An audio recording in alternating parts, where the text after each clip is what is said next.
Hello students, आज हम जानेंगे कि रेडियोग्राफी अटेंडेंट का सर्टिफिकेट कोर्स का जो सिलेबस है वो क्या होगा।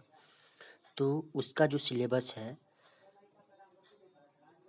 जिसका मैंने डाउनलोड किया है सिलेबस, पहला है फिजिक्स ऑफ इमेजिंग, सेकंड है जनरल रेडिएशन फिजिक्स, थर्ड है एक्सरे।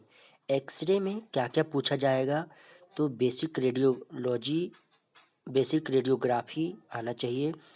एक्सरे का प्रॉपर्टीज़ पूछा जाएगा, एक्सरे का प्रोडक्शन कैसे होता है ये पूछा जाएगा, एक्सरे मशीन का फंडामेंटल्स क्या क्या होता है वो पूछा जाएगा, जैसे कि construction of x-ray tube and its main component, उसका filament design, anode design, method of heat dissipation, heat unit, tube rating chart, three phases x-ray generators, common course of x-ray generators, head effects, line focus, modern x-ray tube and x-ray tube circuit. ये सब सारा तो पढ़ना ही है, इसके साथ साथ इसका स्ट्रक्चर वगैरह भी बनाना पड़ेगा। ठीक है, अब हम लोग जान इसका लेआउट ऑफ एक्सरे इंस्टॉलेशन, ये भी पूछा जाएगा। लेआउट बनाना पड़ेगा, इसमें एक्सरे फिल्म बनाना पड़ेगा। कंपोजिशन ऑफ एक्सरे फिल्म क्या होता है, types of x-ray film, x-ray spectrum, factors affecting x-ray spectrum, उसके बाद half value layer filtration, inverse square law, उसके बाद चौथा टॉपिक है कि डार्क रूम टेक्निक क्या होता है ना। हर एक एक्सरे, जहाँ भी एक्सरे मशीन लगाया जाता है, इम्प्लांट किया जाता है, वहाँ पे एक डार्क रूम होता है जहाँ से कि फिल्म वगैरह निकाल जाता है।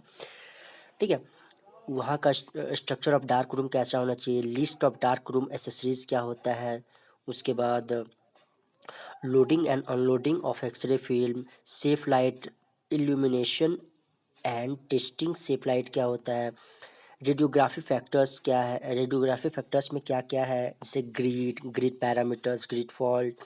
उसके बाद प्रोसेसिंग ऑफ रेडियोग्राफिक फिल्म्स में क्या क्या आता है, जैसे कि principle of processing, manual processing system, washing and drying, film processing solution and its properties and maintenance, factors affecting quality in X-ray film processing, radiographic imaging, film density, film contrast, imaging sharpness and distortions, faults in radiography and its technique, artifacts, exposure factors, KVP, MAS, distance of objective from X-ray tube, variations in exposure limit, pass box क्या होता है, dark room digital radiography unit में क्या क्या होता है, जैसे कि कैसेट्स हो गया, है ना, इंटेंसिफाइंग स्क्रीन, फ्लोरोसेंस स्क्रीन, है ना।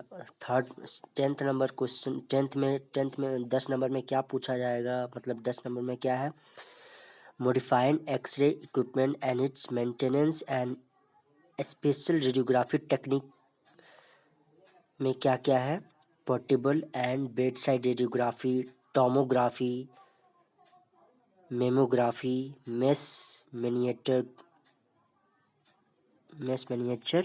Radiography, dental radiography, orthopanto radiography, dental unit, OPG जिसको बोलते हैं,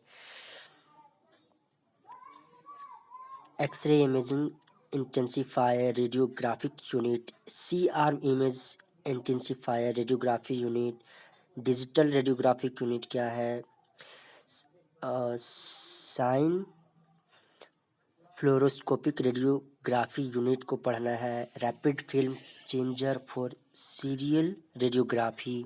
उसके बाद फिर रीजनल रेडियोग्राफी के विषय में भी आपको जानना होगा। ठीक है, दो तरह का होता है, एक होता है जनरल, एक होता है स्पेशल। जनरल के विषय में आपको पता होना चाहिए कि इसका हेड, नेक, स्पाइन, चेस्ट, एब्डोमेन, पेनिस, अपर लिम, लोअर लिम, इसके विषय में जानना होगा आपको। स्पेशल आपको जानना होगा macro radiography, mammo, dental, orthopantogram, high kV technique, subtraction technique. उसके बाद आपका स्पेशल डायग्नोस्टिक प्रोसेस में IVP, cystography, sialography, barium swallow, bronchography, angiography of limbs, cardio vessels, angiography of limbs. Angiography में आपको थोड़ा बता दूं कि एंजियोग्राफी क्या होता है कि जब किसी जैसे हार्ट पेशेंट होते हैं ना, तो हार्ट पेशेंट का जो ब्लॉकेज होता है वो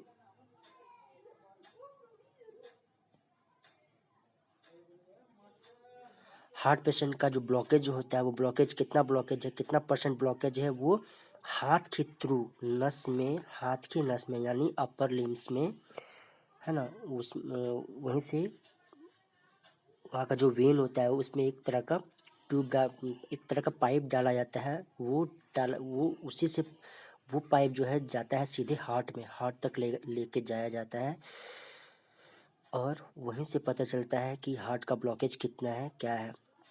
वो सारा इसमें ही पढ़ना है। अब आ गया basic knowledge of newer imaging modalities, computer tomography, सीटी जिसको बोलते हैं सीटी स्कैन, ठीक है। एमआरआई भी पढ़ना है इसी में ही। एमआरआई हो गया मैग्नेटिक रेजोनेंस इमेजिंग। उसके बाद रेडियो न्यूक्लियोटाइड इमेजिंग हो गया, डिजिटल सब्सट्रैक्शन एंजियोग्राफी, अल्ट्रासाउंड हो गया, ठीक है। उसके बाद 14 नंबर में क्या है, 14th में radiation hazard and preventive measure क्या क्या है, उसमें क्या क्या प्रिवेंशन, क्या क्या मेजर हम लोग करते हैं, प्रिवेंशन क्या क्या रखते हैं during radiography, during fluoroscopy, effects of radiation on human body, internal recommendation of permissible exposure, dose limits for radiation warner and patients, measure measurements of radiation doses in diagnostic radiology, different radiation monitoring instruments in radiology and radiology department. उसके बाद है protective gadgets in radiology department, safety duty of radiologist, radiography and patients, ALARA ALARA principle of radiation protection. उसके बाद general care के विषय में lastly जानना है, इमरजेंसी इन रेडियोलॉजी डिपार्टमेंट। उसके बाद आपका हो गया resuscitation of patients, anesthesia in radiology department, life saving drugs and accessories in radiology department। बस इतना सारा आपका सिलेबस है। ये सिलेबस आपको पढ़ना है और यही सिलेबस पढ़ के आपको एग्ज़ाम देना है। और रेडियोलॉजी कोर्स के विषय में आपको और कुछ जानना होगा तो आप प्लीज़ मुझे कमेंट करें, मैं आपको बताने की कोशिश करूँगा। Thank you.